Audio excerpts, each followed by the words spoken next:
Welcome students, I am Ravi Shankar. See, in our last video, we have illustrated the Lenz law.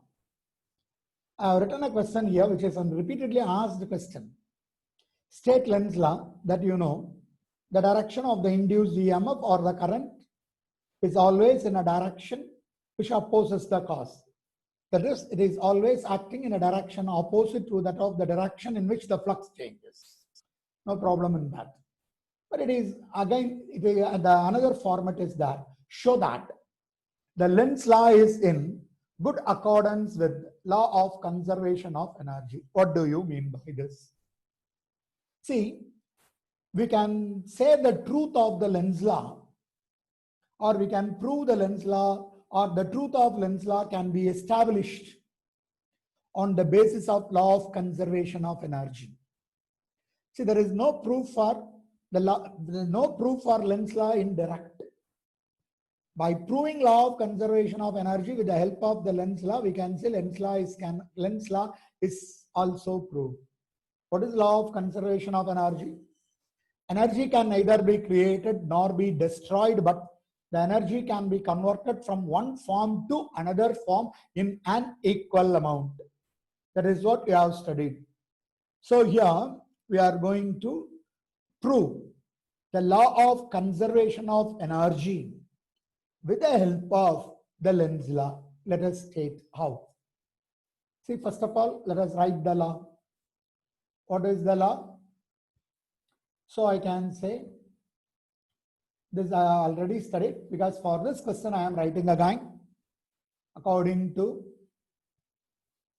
the Lenz law, the direction of the EMF induced, the direction of the EMF or the current induced is always opposing the cause. Is always opposing what? Always opposing the cause. This is the law. See, what I am going to prove or what I am going to state. See, the truth of Lenz law can be established. The truth of the Lenz law can be established using law of conservation of energy. Using law of conservation of what? Law of conservation of energy. How you can able to prove this? That is, we are going to prove law of conservation of energy with the Lenz law. More amount of explanation than writing. See, again, the same concept what we have studied in the Faraday's law, let us consider. So you are having a coil of wire. The ends of this coil of wire is connected to a galvanometer. And at the top end of this coil, I am having the bar magnet, having the north pole at the nearer to the top end and the south pole at the far end. See, as long as there is no movement of the coil C or the movement of the bar magnet, there is no change in flux. When both are at rest, there is no change in flux. Since there is no change in flux, no EMF is induced, no deflection in the galvanometer. So the first point, what I am going to do is, I am taking this magnet towards the coil. When I am moving this magnet towards the coil, in the previous video, I have told that an EMF or current is induced, which opposes this flux change. Due to that, a magnetic field is developed in the coil, and the magnetic field developed in the coil, or a magnetic dipole is developed in the coil, and because of that dipole, the top end will have again the north pole and the other end will have the south pole. So according to this concept, we can say this north pole and this north pole will repel each other. If they are repelling each other, then I have to do an external work. So external work has to be done. External work has to be done in order to overcome the repulsive force, in order to overcome the repulsive force between what? Between the north pole in the magnet and the north pole in the coil. Then only by pushing it, when I am pushing, I am doing an external work. Then only there will be a change in flux and more amount of EMF or current is induced. So here the law of conservation of energy is true, because the external work that I am doing is the mechanical force or mechanical energy. When I am pushing, there is what happens? There is a change in magnetic flux. So mechanical energy converted into magnetic energy. That change in magnetic flux, what that change in magnetic flux causes? Then I can say the change in magnetic flux is causing EMF to be induced. So it is causing electrical energy. What happens to that electrical energy? See, that electrical energy is given out or is dissipated out. It is given out as heat energy.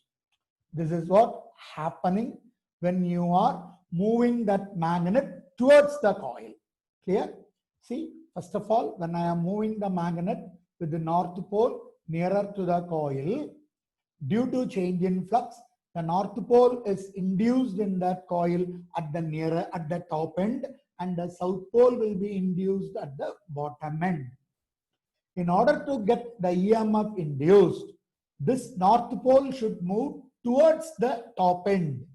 If the north pole is moving towards, the north pole available at the top end of the coil will repel each other. So the magnet cannot come nearer. In order to bring the magnet nearer to the coil, what I have to do? I have to apply an external work. So an external work is done on the bar magnet so that the bar magnet can move towards the coil. When that external work is done, then and mechanical energy is utilized. When I am moving that magnet, that is when I am spending that mechanical energy, what happens? There is a change in magnetic flux. So that mechanical energy gets converted into magnetic energy. That change in magnetic energy causes what? That change in magnetic flux produces or induces an current or EMF in the coil. So change in magnetic energy causes, or magnetic energy gets changed into electrical energy. That electrical energy is doing what? That electrical energy is developing heat energy in the coil. So that heat energy is given out. So we can say mechanical energy finally converted into heat energy. So mechanical energy converted into magnetic energy converted into electrical energy converted into heat energy. So one form of heat energy can get converted into another form. In no way there is no creation or there is no production, no creation or production or destruction of energy in this concept. So Lenz law, according to Lenz law, the EMF induced is in the opposite side direction to that of the cause. Is proved by what? Is proved by the law of conservation of energy, or we can say law of conservation of energy is in good relation or in good accordance with what? In good relation or in good accordance with law of conservation of energy. Okay, so Lenz law is in good accordance with law of conservation of energy. We can also prove it by considering the reverse concept. What is that reverse concept? See, you consider in a contrary manner, Mattheosi. So you just consider the reverse case, contrary manner. What is that contrary manner? Again, you consider this coil of wire. So when I am taking the coil of wire, the ends of the coil of wire are connected to a galvanometer. I am having what? I am having the bar magnet with the north pole at the top end and south pole at the other end. Now you consider the same thing. The north pole of the magnet is moving towards that of the coil. See, according to Lenz law, the EMF induced should be in the opposite side direction. On contrary means you just consider it in reverse manner. That is, you just take the EMF induced or the current induced is in the same direction as that of the direction in which the flux changes. If the direction of current gets changed, then the magnetic field that was being developed in this coil, which is considered to be magnetic dipole, will also have the south pole at the top end and the north pole at the bottom end. If it opposes the cause, then only the north pole will be at the top end and the south pole will be at the bottom end. Now we have considered it in a contrary manner.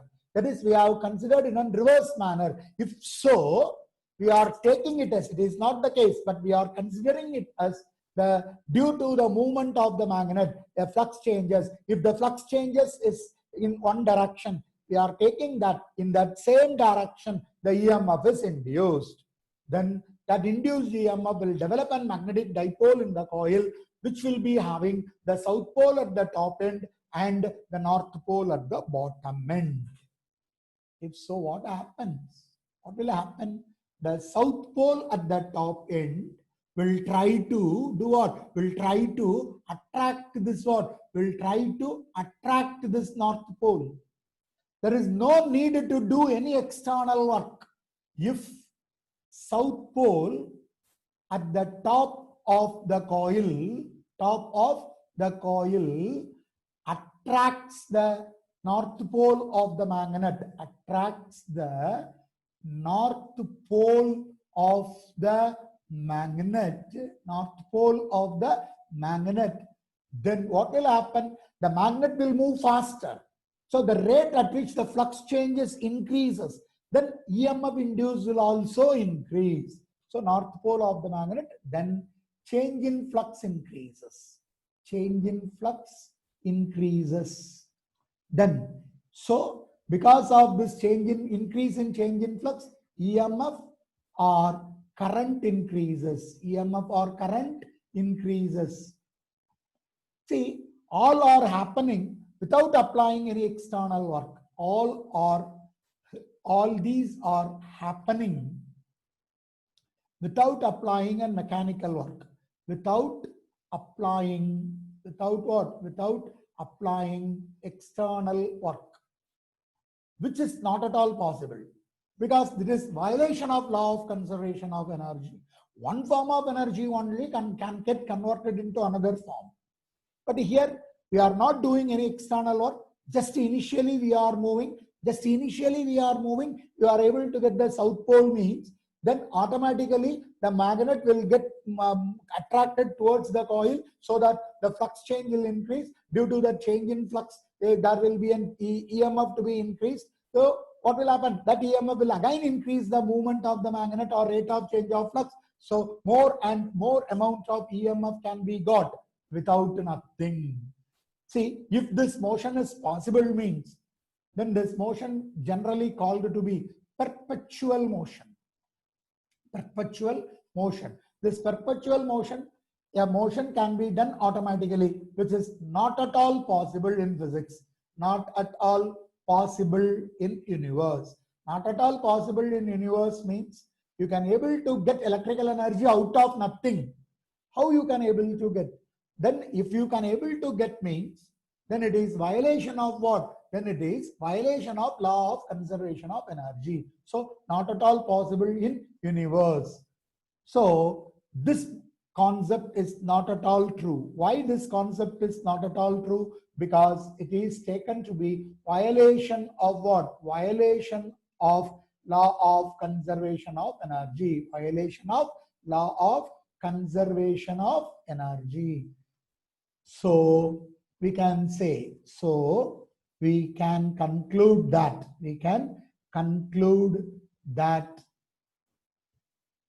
the EMF or current induced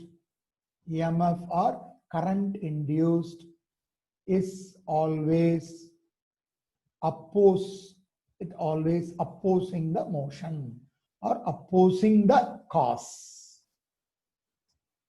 So from this we can say that law of conservation of energy is in good accordance with the Lenz law, or we can say therefore Lenz law is in good accordance with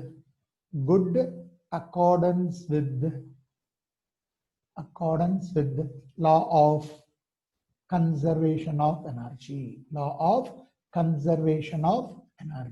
Hope you should have understood this.